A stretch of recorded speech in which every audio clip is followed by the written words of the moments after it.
You're listening to Living Full Out with Nancy Solari. As a successful motivational speaker and trusted life coach, Nancy knows how you can live the life you want regardless of the challenges you face. Although she's legally blind, Nancy's mission is to inspire others to overcome obstacles and live life full out. Call in at 800-333-0001 to ask Nancy for advice on topics such as relationships, finances, business, health, and more. Just call 800-333-0001. Once again, that's 800-333-0001. And now, here's Nancy. Thank you for joining us. I'm Nancy Solari, and this is the Living Full Out Show. And today we're going to be talking about receiving feedback. We've all been in that place in our life when we wanted to get feedback. We asked for it. We seeked it because we needed a solution. We wanted a sounding board from our friends and our family. And then there's other times that people give us their feedback and we weren't asking for it. We don't expect it. We don't even want it. But how do you receive feedback in a way that will be constructive, in a way that will allow you to apply that, digest whether it's something you want to utilize, take action on or not, and then in turn, actually do something with that feedback. Whether you say, thank you, I'm not going to use it, or whether you apply it. Either way, that's what we're focusing on today's show. We're going to be taking your callers shortly. The number to call in is 800-333-0001. Again, 800-333-0001. And in our next segment, we're going to be joined by Austin Eubanks. He was actually a student back in April 20th, 1999, in the Columbine shootings. And he'll be telling us about what happened that day, the loss of his best friend, and the addiction that occurred years afterwards as he tried to mask the pain of that day. So stay tuned for that interview. Also, we have several great shows that we've done in the past several months that we want to obviously share and make accessible for you. So if you want to hear this show or any of our past shows, go to livingfullout.com. Just click on the radio show tab and you can access all of them there. And we'd love to hear from you. If you're touched by today's show, feel free to reach out to us at connect@livingfullout.com. Again, connect@livingfullout.com. Or if you feel that you have an inspirational story that our audience would really be empowered by, then we'd love to hear from you and connect further on possibly bringing you on as a guest. So many ways in which we can connect with you and all together live our lives full out. We're going to go to the phone lines now and talk to one of our callers. Hello, welcome to Living Full Out Show. Hi, thank you for calling. Hello. Hi, how can I help you? Yes. I tend to, want to do everything myself and don't really reach out to people for, help. Is there, something I could do to, pull myself out of this bad habit of mine? Well, let me ask you a question. Why do you do that? Or why do you think you do that? I'm not sure. Maybe it was because of, my family, because, they would always just try to, they would not like it when I would ask for help, and they get annoyed, probably. Mm-hmm. Okay.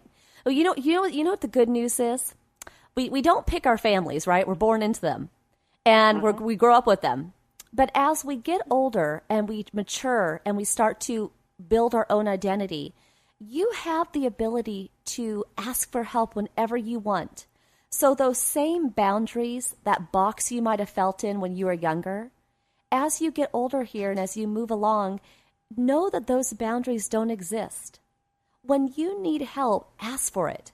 And the thing is, I want you to look at this in two different ways.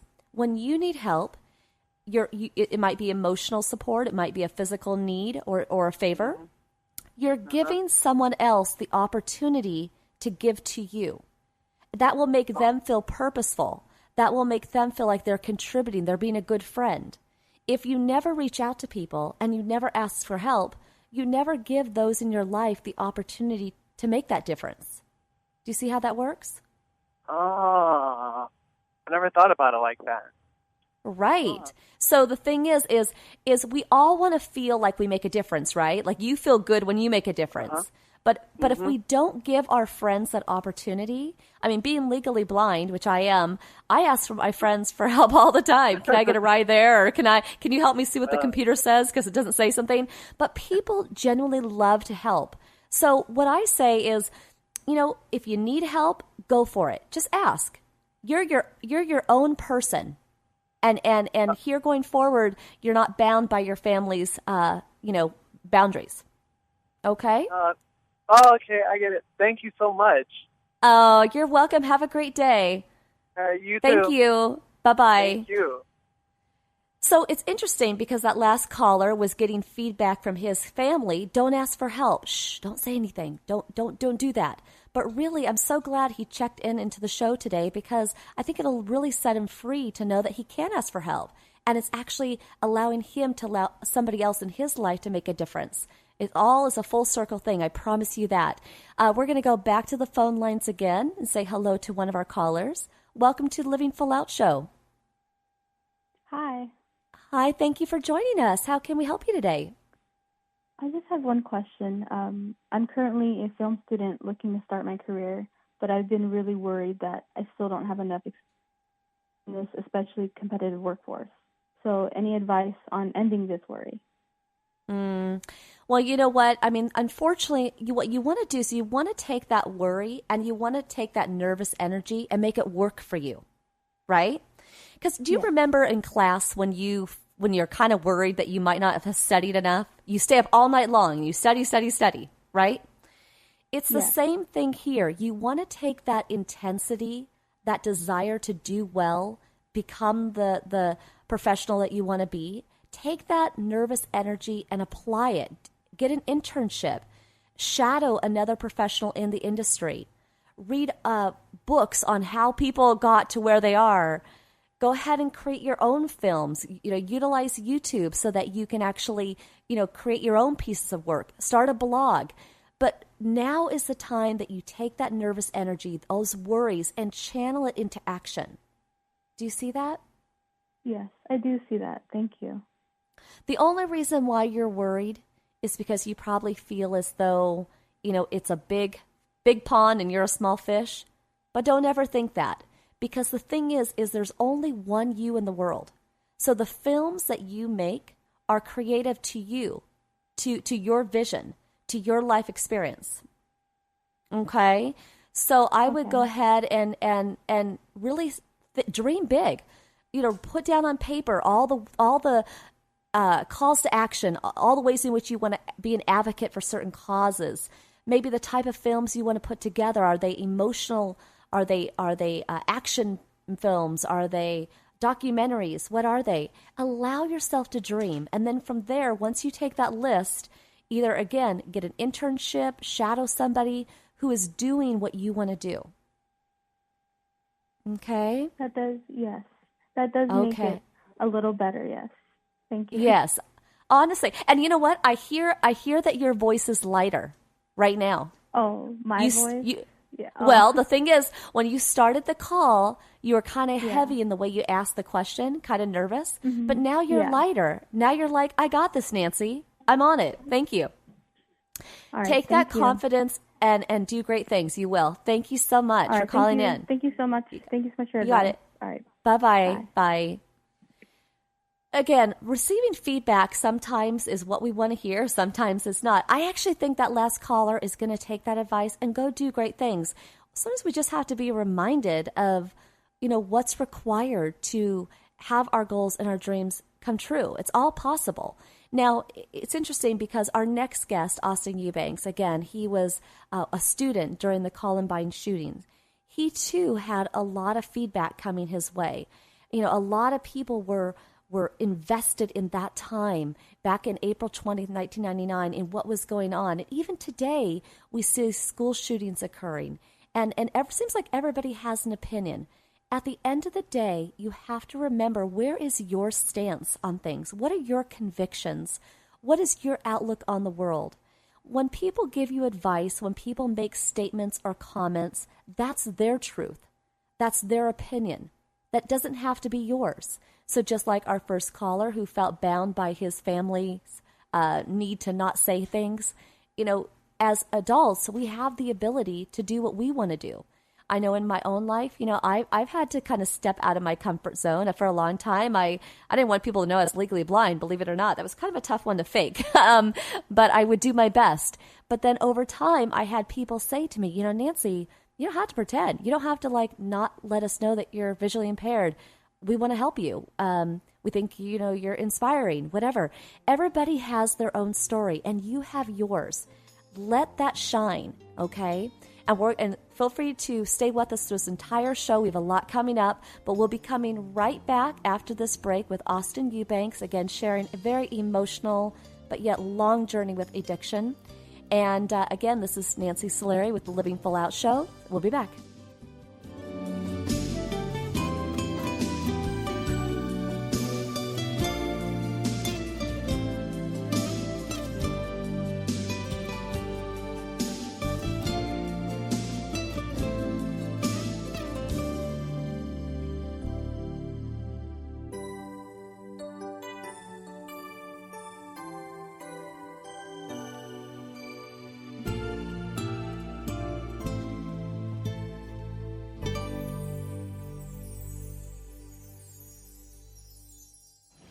Dad, this is fun.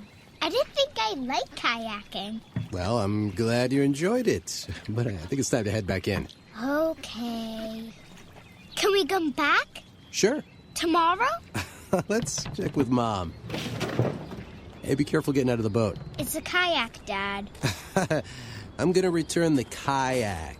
Just make sure you have everything. Yep. Can we walk home? How about a taxi?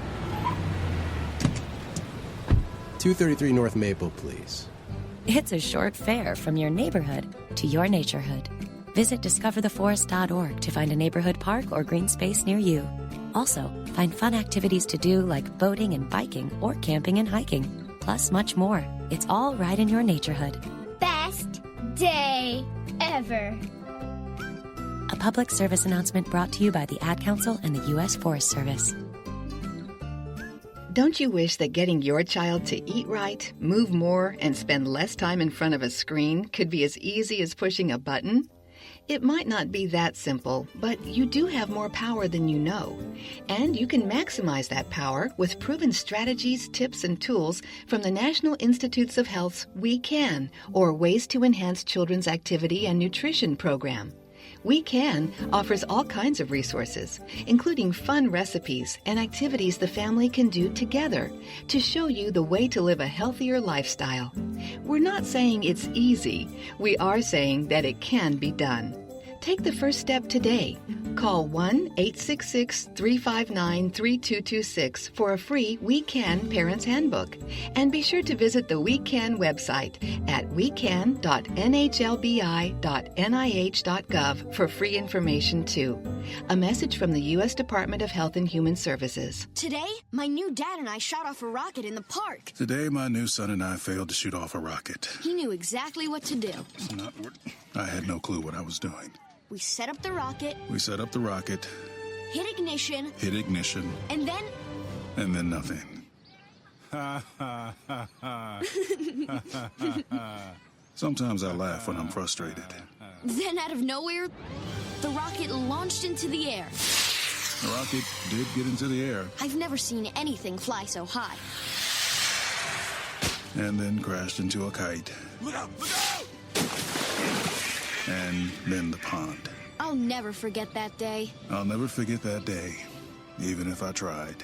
You don't have to be perfect to be a perfect parent. Thousands of kids in foster care will take you just as you are. For more information on how you can adopt, visit adoptuskids.org. A public service announcement from the U.S. Department of Health and Human Services, Adopt U.S. Kids, and the Ad Council. When I was little, I didn't talk for a long time. I liked things to always be the same. Anything new or different would scare and upset me. I was very sensitive to lights and sounds. It was almost like I had bigger eyes and ears than everyone else. So I built secret hiding places where nothing could get in. I didn't like looking people in the eye. It made me feel uncomfortable. I'd throw big tantrums over little things like when my socks didn't match. Sometimes I'd do the same things over and over. Until one day, I found out I had autism. My family got me help. Slowly, I learned how to live with it better. You can see signs of autism in children as young as 18 months. Early intervention can make a lifetime of difference. Learn the signs at autismspeaks.org/signs. Brought to you by Autism Speaks and the Ad Council.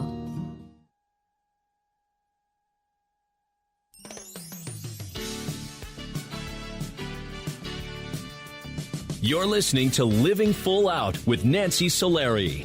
A professional motivational speaker, Nancy can help you overcome obstacles and start living full out. Call in with questions live at 800-333-0001. Once again, that's 800-333-0001. And now, here's Nancy.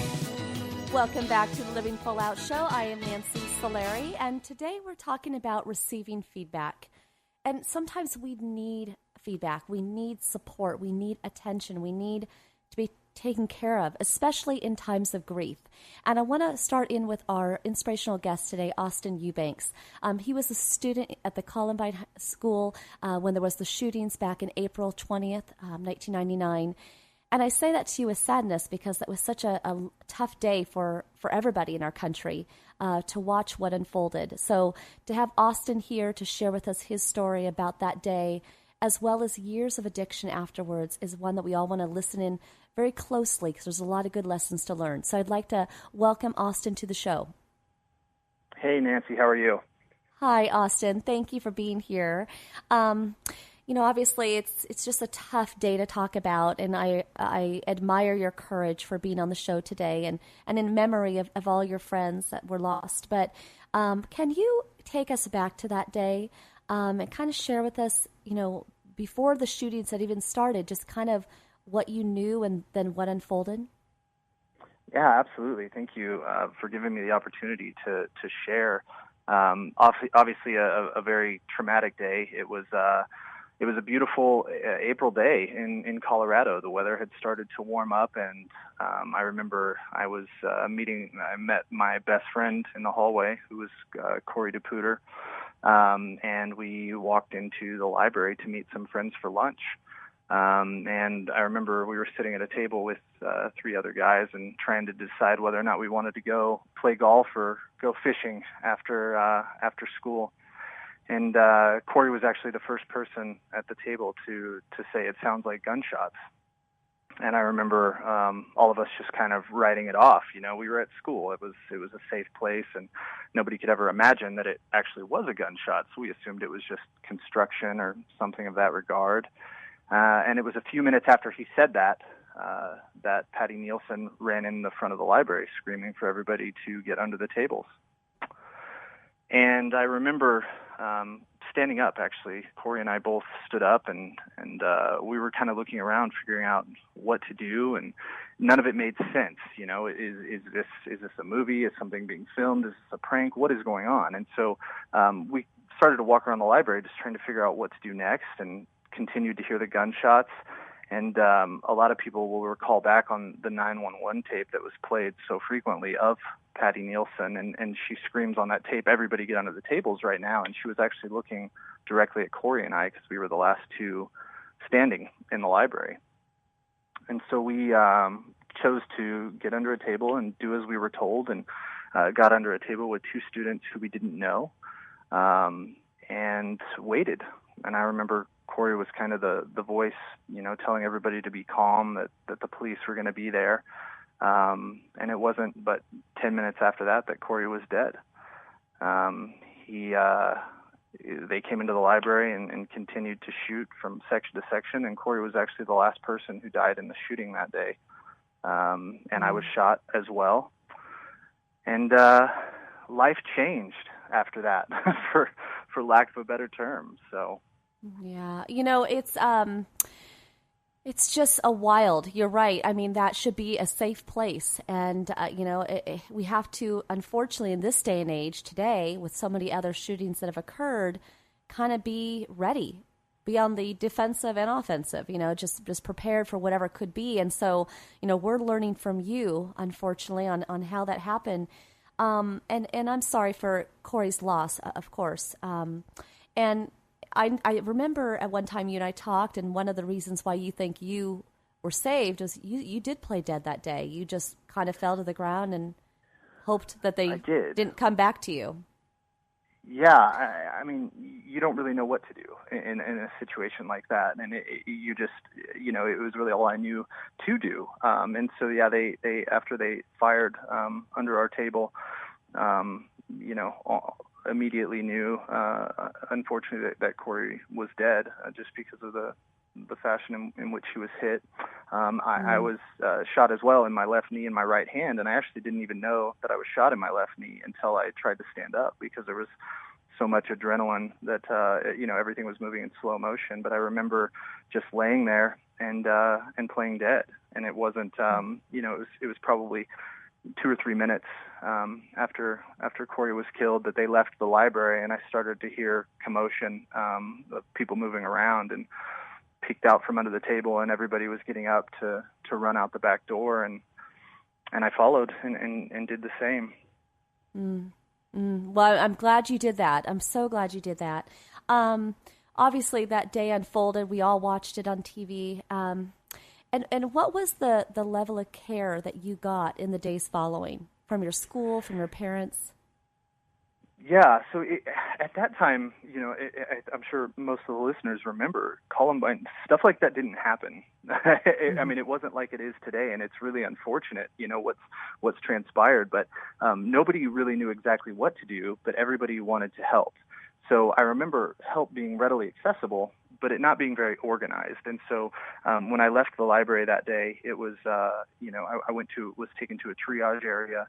And ultimately taken to a hospital. And within, 45 minutes to an hour of being shot, I was on a variety of different medications. I was on a medication that was given for, obviously, the pain, plus something for shock, I remember, because I was in shock. And then from that point forward, I was really medicated, and that was the pivotal moment for me where I learned to manage emotional pain with substances, regardless of whether or not those were prescription or eventually turned to illicit substances as well. But up until that point, I had never drank a beer, never smoked weed. I was 17 years old, and addiction just wasn't a thing. It wasn't prevalent in my family. It wasn't prevalent in my friend group.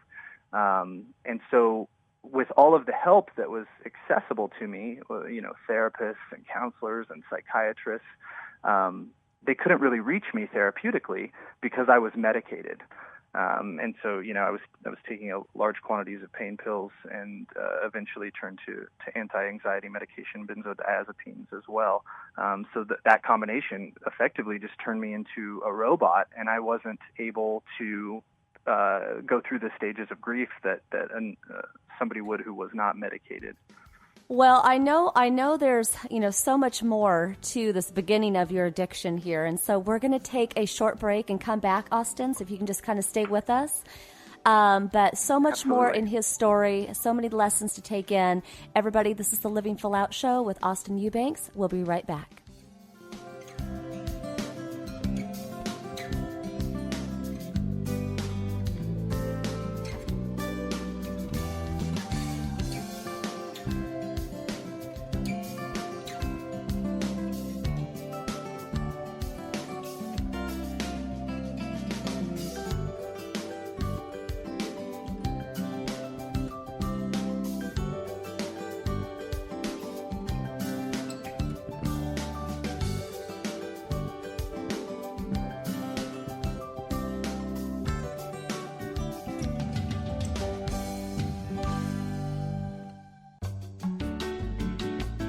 You're listening to Living Full Out with Nancy Solari. There are many sounds in your day-to-day life. There are sounds that wake you up. Sounds that make you smile. Sounds that energize you.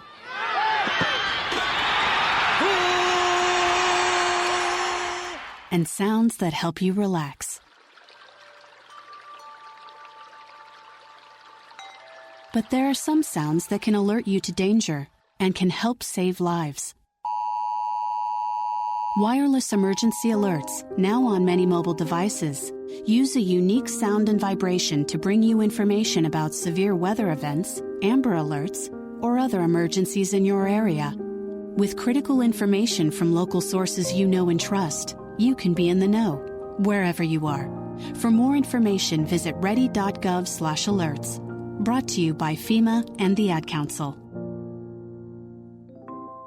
Keyboard Cat, Hamilton the Pug, and Toast Meets World. These are some of the internet's most beloved pets. With millions of YouTube views, shares, Instagram likes, followers, and fans across the globe. But what do all these amazing pets have in common? Their stories started in a shelter. Start your story. Adopt a dog or cat today.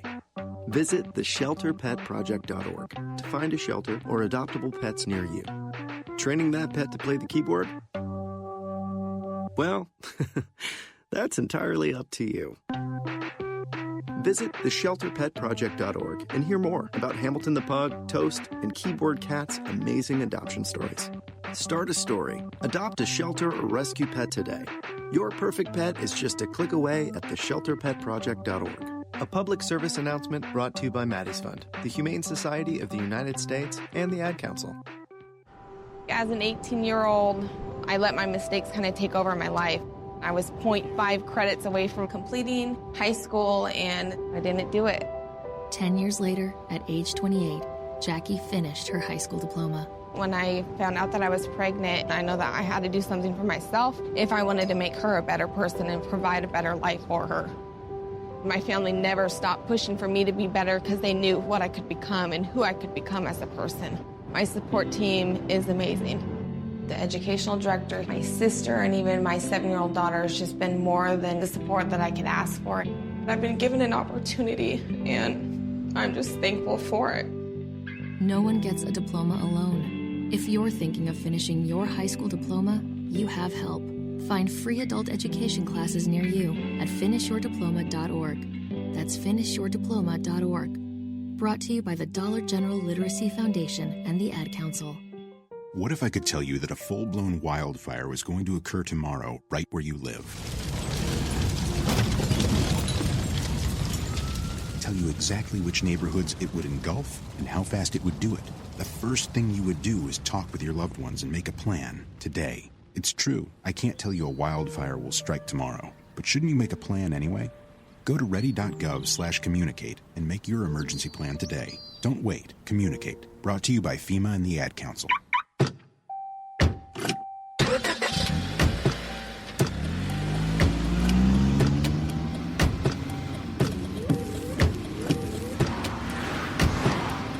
Driving has a rhythm all its own.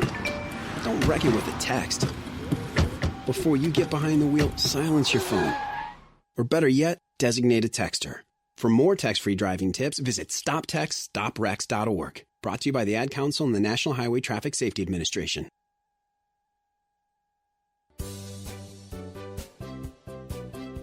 You're listening to Living Full Out with Nancy Solari. As a trusted life coach, Nancy will help you overcome setbacks and embrace all life has to offer. Call in with questions live at 800-333-0001. Once again, that's 800-333-0001. And now, here's Nancy. Thank you for joining us. This is the Living Full Out Show. I'm Nancy Solari, and today we're talking about receiving feedback, and we're going to be joining our inspirational guest for today, Austin Eubanks, again. He was a student when the Columbine shootings occurred on April 20th, 1999, and in our last segment, he did share with us about that day and the tragedy of losing his best friend, Corey. But now he's sharing with us about the addiction that started to develop the days, months, years afterwards. So I'd like to welcome Austin back to the show. Hi, thanks, Nancy. Hi, Austin. Hi. So, Hi. We're talking today about receiving feedback, and people were trying to reach out to you, those therapists, those counselors, your family, your parents, everybody. But, the drugs were starting to kind of take over. They had kind of took you to a different place. And I remember you telling me that you were homeschooled after the shootings. You had that ability. And, do you think that helped you? Did that hurt you? I know you started to run with a different crowd. It just seemed like you were out of your element. Yeah, absolutely. I mean, I think that the intent was very well meant. So all of the injured survivors of the shooting were allowed an option to continue their studies at Columbine High School, but have a private tutor bring the work to your house. And so she came for 2 hours a day, 3 days a week. And so my total commitment to having a structured school environment my senior year was 6 total hours a week. And that really afforded me the freedom to start acting out in my addiction. Like you said, I fell into a friend group that really supported that. It was life in the fast lane. I started to rebel from my parents. I started staying out all night, not obeying curfew, and it really added fuel to the fire, having that low accountability. From there, symptoms just continued to worsen until I was at a point where I was basically pushing everybody in my life away who truly wanted the best for me. And everybody who supported my destructive behaviors was now my best friend. Those are the people that I wanted around me. And what was the drug of choice? I mean, what were you taking during this time, or what were all the things that you were taking? Yeah, so pretty consistent for me throughout my life, it was opiates. So opiate medication, pain medication.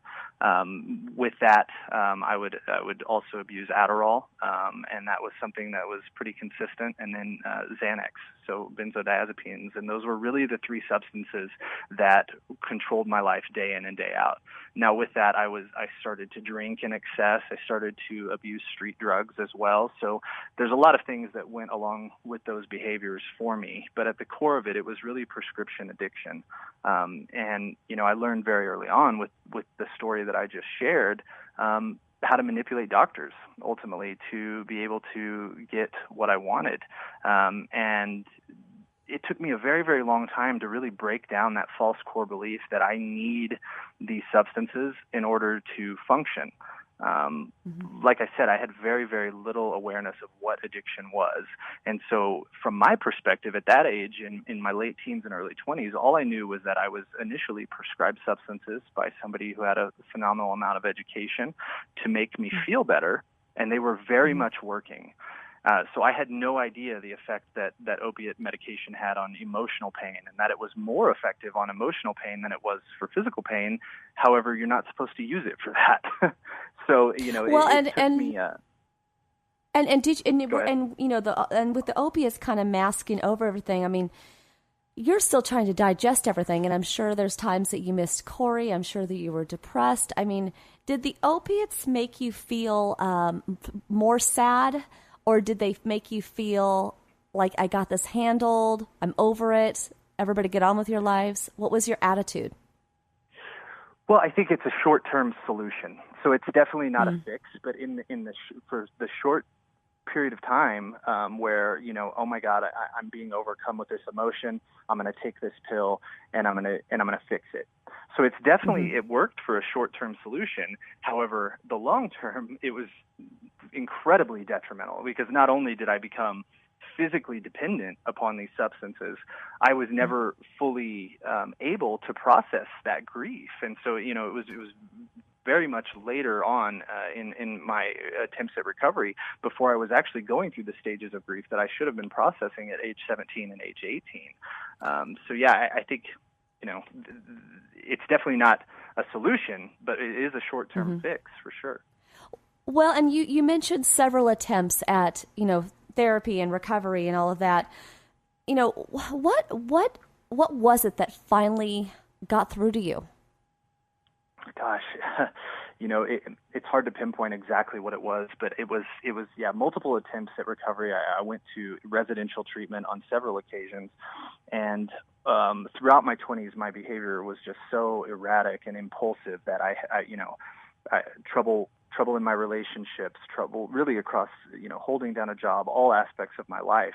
And with that, there was always an element of criminal conduct. I was acquiring drugs via illegal methods. I was oftentimes stealing to be able to acquire these substances. And so I was on probation off and on through a lot of my 20s. And I remember 29 years old. It was April 2nd, 2011.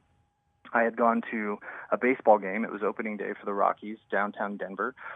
And I woke up in jail the next morning, and I had absolutely no recollection of how I got there. At that point, I was estranged from my wife. I had 2 young sons, and I remember opening my eyes at age 29 and saying to myself, if I don't figure this out, I'm going to die. I'm going to either die or I'm going to end up making a decision that I can't come back from, that ends me in prison for the rest of my life. And so at that point, I had a level of willingness that I never had before in my life. And so I remember going to treatment that time, and I sat down in my therapist's office and I said, just tell me how to walk, tell me how to talk, and I will do it. I'm done fighting this fight. I have no ability to manage my life. And if I don't figure this out, I'm going to die. I will literally do whatever it takes. If you tell me to stand on my head for 3 hours a day, then that's what I'm going to do until I figure this out. And, I'm happy to report that my long-term sobriety date is April 2nd, 2011. So that morning that I woke up in jail and opened my eyes, I never went back to using alcohol or drugs. So. Well, congratulations to that. That is big because, life stresses pop up and it's tempting to want to have a drink or to do that. So to have that stamina and just the confidence is awesome, Austin. That's great. Absolutely. I'm just curious though, part of living full out is being able to enjoy life, to laugh, to love, to feel free that anything is possible. But how did you allow yourself to go to a better place, the place where you are today, with so much anger about Columbine, losing Corey, all the time that was lost to these drugs? How do you square that circle for yourself in recovery? Well, I think that for me, I have so much gratitude around where my life is at today. Not only in my own personal recovery, but being able to give back to others who are seeking recovery because of what I've been able to do for myself is so incredibly rewarding that I think, you go through a process. And so definitely, as I described, at age 29, I was still going through the stages of grief and dealing with the survivor's guilt and the anger that I had towards the perpetrators. And I was processing all of that. But eventually you get to a place with it where it's okay, and that doesn't mean that I've forgiven. I'm a person who believes that some things are just unforgivable. And I will never get to a point where I will say, that I have forgiven the perpetrators. However, I'm in a place with it where I can use the experiences that I had that adversely affected me for so many years to help others. And that's what I'm doing now. I'm sharing my story. I'm talking about trauma in relation to addiction. And I'm hopeful that other people might catch a spark of hope from what I'm sharing and seek help for themselves because it's out there and it's possible. With people who are in addiction, there's always going to be those people who are in their family or their wife, their boyfriend, their girlfriend, you name it, who is beside them, who maybe taunts, I'm going to leave. Maybe they do leave, then they come back. Maybe they don't know what to do. What should the friends and families, the supporters of the person in addiction do? Because at some point, it really comes down to the addict needing to make their own change. But you can make threats all you want, but what do you do? That's a great question, and I wish that there was a one-size-fits-all answer for that, but there's really not, and it's always going to be contingent upon the individual, and it's going to be contingent upon the family dynamic, and oftentimes the friend dynamic too. So I think for a lot of people, no matter what, you have to have a catalyst for change. Nobody will change anything in their life unless something promotes that change. You want to change because either something is bad or because you want to make something better. And so that has to be there. You have to have that inspiration. Nobody can change for others. But I think initially, very early on, families can come together and be supportive and oftentimes help create that catalyst for a person. Now, if that's been attempted on a few occasions and the person still isn't responding to that, I think there comes a time in everybody's life where the people who are supportive really need to detach. And that's what can allow the addicted individual to finally realize, hey, look, everybody in my life who ever loved me and cared about me has set this boundary saying that we can no longer be around you because of how destructive your behaviors are. And that takes them to a new rock bottom, and oftentimes that's what creates the bounce for people. So it's the infamous rock bottom. Yes, we all know. We've all heard of that. Well, right. Austin, you know what? Your words of encouragement are perfect, and they're spot on with receiving feedback today. The show we have. We have to wrap up the interview now, but you are a miracle. I'm so glad that day that you were saved because you're doing great work today. So Want to thank you so much for being on our show today. Thank you so much, Nancy. It was a pleasure being here. Wonderful. Thanks, Austin. Have a good day. Thank you. You as well. And that was Austin Eubanks. Again, a powerful story. You definitely want to go back and hear that again. Lots of lessons there to be taken in. This is the Living Full Out Show. I'm Nancy Solari. We're going to be coming right back in the next segment, taking your calls. Again, it's all about receiving feedback, just being open to change. Just like Austin said. We'll be back.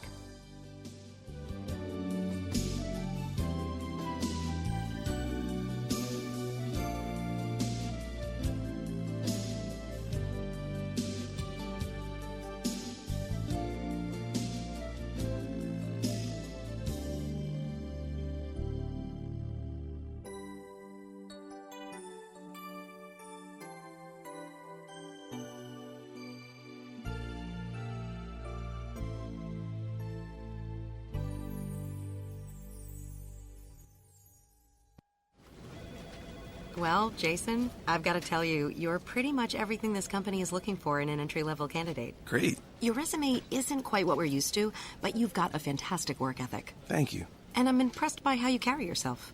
So, should we talk about the job? What? The job? Oh, sorry. Yeah, I have no way of recruiting or even meeting you. This interview didn't happen. It may sound ridiculous, and that's because it kind of is. There's a huge pool of talent your company is missing out on. Meet the grads of life. Who are they? Talent worth knowing about. Young adults of unique determination and experience. An ideal fit for your company in an entry-level position, internship, or even mentorship. They might not have every qualification you typically look for, but they're exactly who your company needs. Man, we really could have used him. Don't miss out on a resource many innovative companies have already discovered.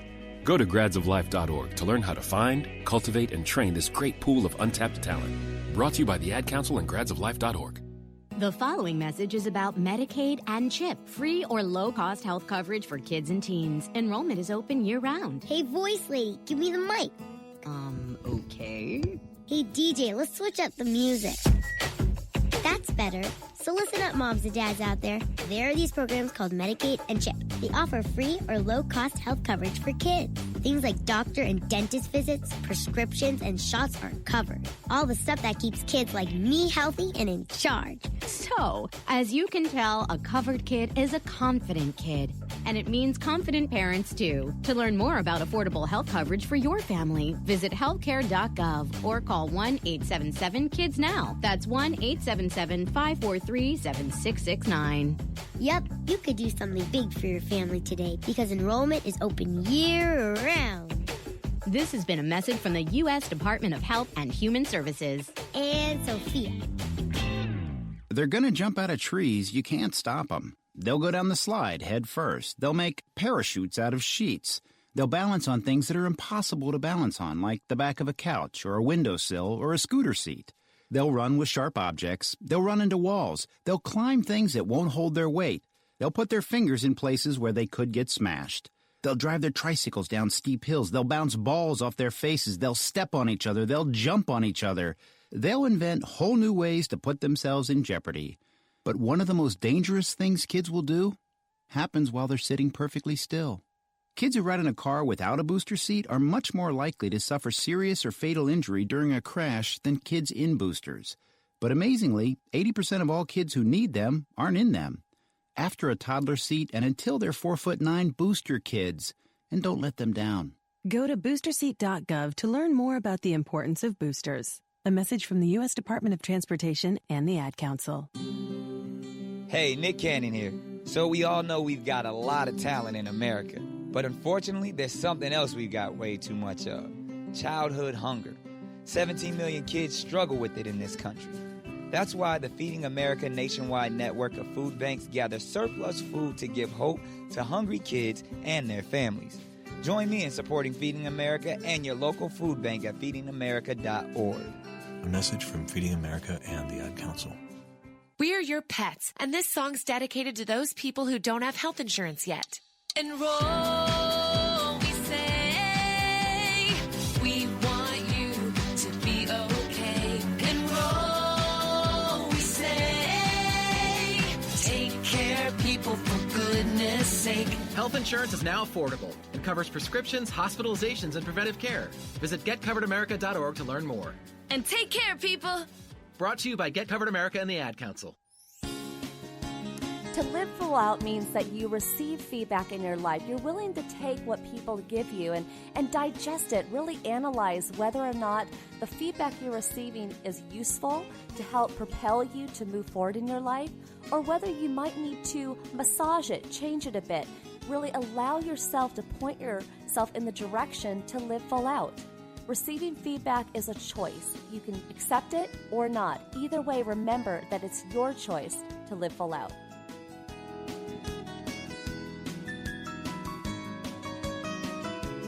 You're listening to Living Full Out with Nancy Solari. As a certified life coach, Nancy can help you to overcome challenges and start living full out. Call in with questions live at 800-333-0001.